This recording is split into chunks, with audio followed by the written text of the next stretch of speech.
Guys, welcome back to new blog. So ఈరోజు వచ్చేసి ఏంటంటే ఈరోజు యూట్యూబ్ గురించి కొన్ని విషయాలు మాట్లాడదాం అనుకుంటున్నా. సో యూట్యూబ్ ఎందుకంటే చాలామంది అంటారు యూట్యూబ్లో వీడియోలు పెడతలేరని. సో ఎందుకంటే మనకు కొంచెం తెలిసిన వాళ్ళు కూడా అంటారు. సో ఆన్లైన్లో కాదు, సో ఆఫ్లైన్లో కూడా అంటారు అనమాట.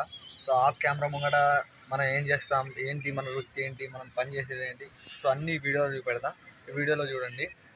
మనమైతే ఉండేది ఇక్కడనే అనమాట, ఇదే బస్తీలు అనమాట. సో ఇది ఏంటంటే నేపాల్లో. సో నేపాల్లో ఉంటాం అనమాట. సో మనం అయితే చాలా పనులు చేస్తాం ఇక్కడ, మనం చేసే పనులు చాలా ఉన్నాయి. సో ఇక్కడే ఉంటాం, మనం ఇక్కడ ఉంటాం కాబట్టి. సో ఎందుకు చాలామంది అడిగిర్రు, సో ఏం చేస్తావు నువ్వు అని. సో ఏం చేస్తామంటే, సో నేనైతే ఏం చేయాలి, ఖాళీ మనమైతే ఖాళీ ఉండుడే. ఎందుకంటే మనకు పని ఏదన్నా పని వస్తేనే పోవాలి. సో ఇక్కడ ఉండేది అట్ట అనమాట. సో మీకైతే ఇంకా వీడియో చూపెడతా చూడండి. సో ఇక్కడ మనం చేసేది అయితే చాలా బిజినెస్ ఉన్నాయి. ఎందుకంటే మనం చాలా అంటే చాలా చేస్తాం ఇక్కడ నేపాల్లో. సో ఓన్గా కూడా చేసుకోవచ్చు, మనం ఎట్లయినా చేసుకోవచ్చు. సో ఇక్కడ చేసేది ఏంటంటే ఇలాంటిదైనా చేయొచ్చు. సో దేనికైతే భయపడే అవసరం లేదనమాట. సో ఇట్లాంటి కార్లు అయితే ఇక్కడ ఉంటాయి. ఇట్లాంటి కార్లని కొంతమంది బ్యాటరీ కార్లు అయితే చాలా నడుపుకుంటారు.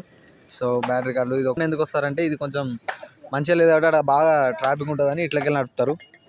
సో ఏం లేదు, మనం వీటి గురించి చెప్తున్నా. సో రోడ్డు మాకు తెలియదా అని అంటారు. సో రోడ్ అంటే ఎట్లా, ఇక్కడ ఉండే రోడ్లు ఇట్లా ఉంటాయి అంటున్నా. కొన్ని దగ్గర మంచిగా ఉంటాయి, కొన్ని దగ్గర చెడ్డగా ఉంటాయి. సో అందు గురించి చూపెడుతున్నా, నేను చేసే పని ఏంటో చూపెడతా. సో అంతవరకు ఈ వీడియోని లైక్ చేసి, షేర్ చేసి, సబ్స్క్రైబ్ చేసుకోండి. యూట్యూబ్లో సబ్స్క్రైబ్ చేసుకుంటే నాకు అర్థమైంది.